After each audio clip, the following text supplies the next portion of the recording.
Ottish.com. Learn anywhere, anytime. साथीहरु नमस्कार। आज हामी कानुनको विषयमा कुरा गर्छौं। कानुनको अर्थ, कानुनको महत्त्व र कानुनका स्रोतहरु। अनि फेरि कानुनका स्रोतहरु भित्र अहिले हाम्रो सिलेबसमा नजिरको छुट्टै टपिक्स तोकिएको छ। हजुरहरूले यो नायब सुब्बाको कोर्समा हेर्नुभयो भने कानुनको अर्थ, कानुनको महत्त्व अनि कानुनका स्रोत भनेर लगेर नजिर एउटा राखिदिएको छ। हालत त कानुनका स्रोत भित्र अरु पनि कुरा गर्दै गर्दा नजिर पनि नआउने हैन, आइहाल्थ्यो भने तै पनि छुट्टै राखिदिएकोले हामी त्यसमा अलि छुट्टै चर्चा गरौँला। फर्स्ट अफ अल कानुन के हो त? कानुन यसो सम्झिरौँ त। कानुन भन्ने बित्तिकै सामान्यतया मान्छेको दिमागमा एक खालको सोच त आउँछ, तर त्यसलाई अभिव्यक्त गर्ने, त्यसलाई व्यक्त गर्ने तरिकामा केही फरक पनि हुन्छ। ओके, कानुन भनेको के भन्दाखेरि कुनै पनि समाजलाई अनुशासित, व्यवस्थित र मर्यादित बनाउनका लागि समाजको आवश्यकता र समाजको चाहना अनुसार राज्यको आधिकारिक निकायबाट निर्माण गरिएका जति पनि अनुशासनका नीति नियमहरू छन् ती सबै कानुन हो। अर्थात् कानुन भनेको मानिसको अधिकार के हो, उसको कर्तव्य के हो, अधिकार कर्तव्यलाई परिभाषित गर्दै जसले आफ्नो तोकिएको कर्तव्य पालन गर्दैन, कर्तव्य पालन नगर्नेलाई सजायको दायरामा ल्याउने अनुशासनको नियम भनेको कानुन हो। सम्झौं, कानुन नहुँदो हो त यो संसारमा, कानुन नहुँदो हो त मानिसहरू अराजक हुन्थे। त्यसरी हेर्दाखेरि यो विश्वमा कानुन नभएको कुनै पनि देश छैन। तर कानुनको एउटा प्रकृति के हो भन्दा कानुन युनिभर्सल एकै प्रकृतिको हुँदैन। त्यसकारणले कानुन बिनाको समाज चाहिँ सम्भव छैन, तर कानुन एकै प्रकृतिको चाहिँ हुँदैन। त्यसरी हेर्दाखेरि समाजको डेभलपमेन्टको हिसाबले समाज सापेक्ष ढङ्गले कानुनको निर्माण गरिएको हुन्छ। लामो कुरा नगरिकन कानुन भनेको के रहेछ भन्दाखेरि मानिसलाई अनुशासनको दायरामा ल्याउने, मानिसलाई सभ्यताको बाटोमा हिँडाउने, अनुशासनका लागि बनेका सबै नीति नियम कानुन हो। त्यसरी भन्दै गर्यो भने सिङ्गो देशको शासन प्रणाली, देशको शासकीय स्वरूपलाई मार्गदर्शन गर्ने संविधान पनि कानुन हो। भनेको संविधान आफैमा देशको मूल कानुन हो।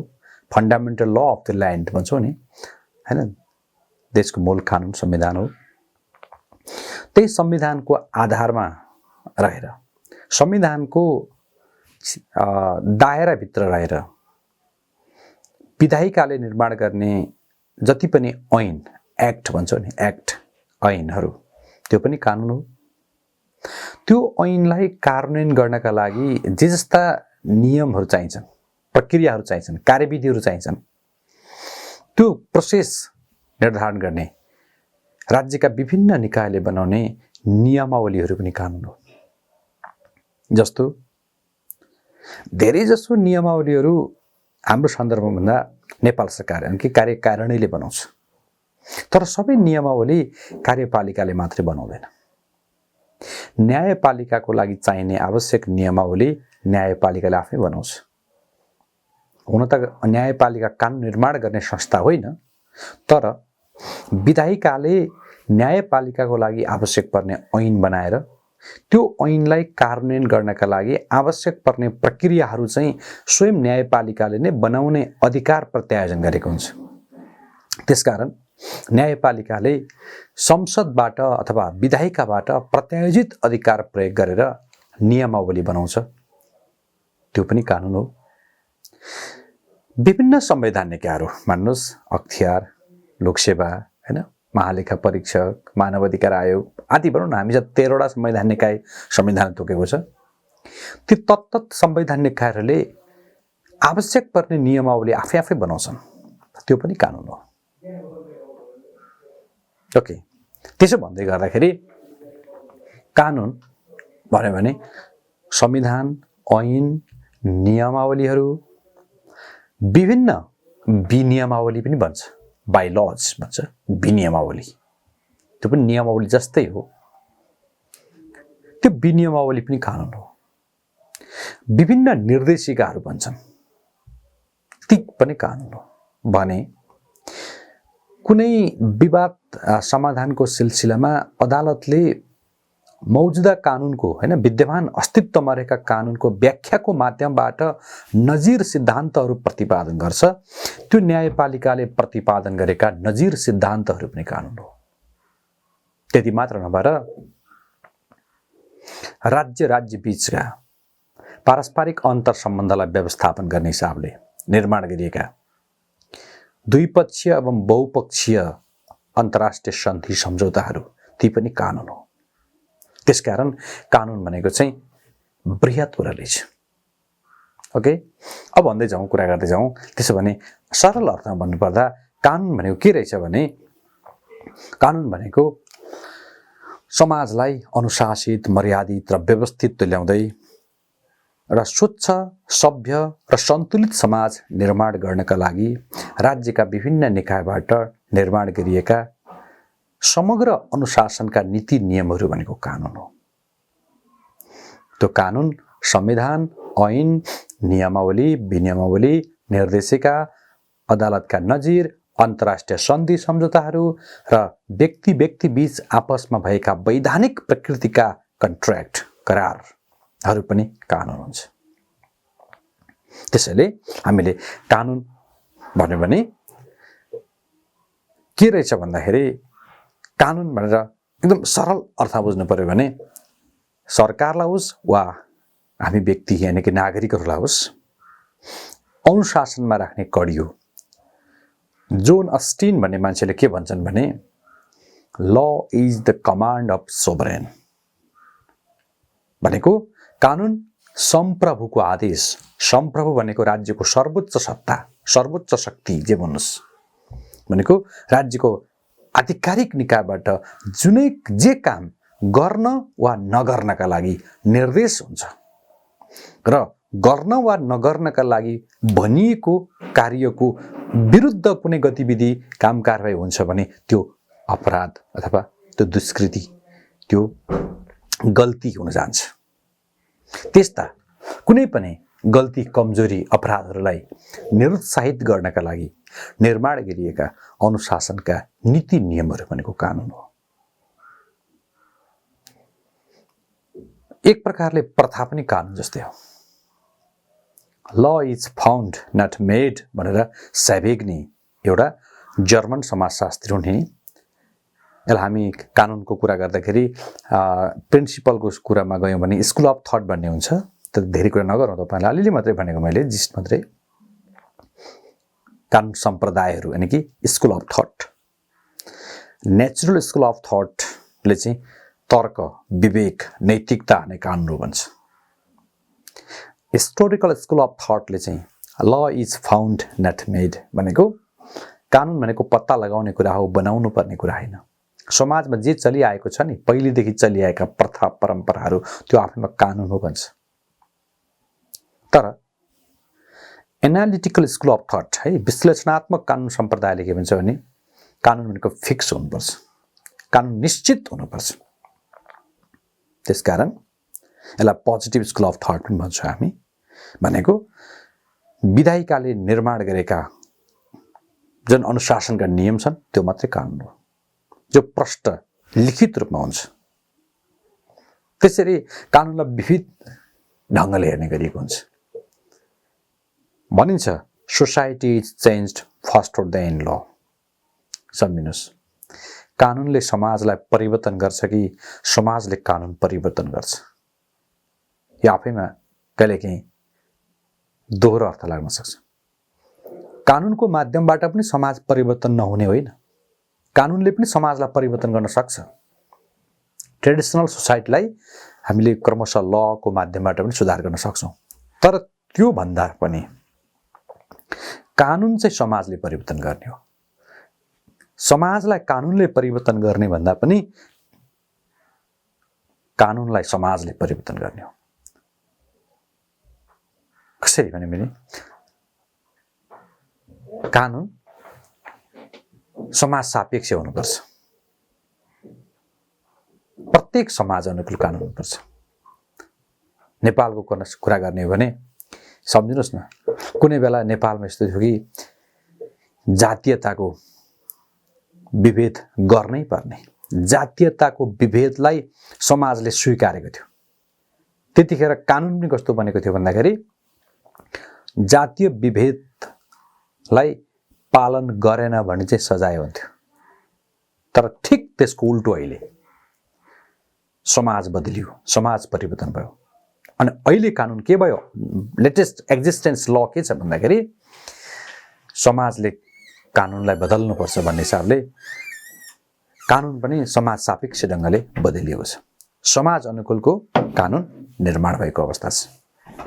त्यसरी अहिले हाम्रो नेपालमा कुनै जातीय विभेदलाई स्वीकार गरिँदैन, विभेदलाई मान्यता दिइँदैन।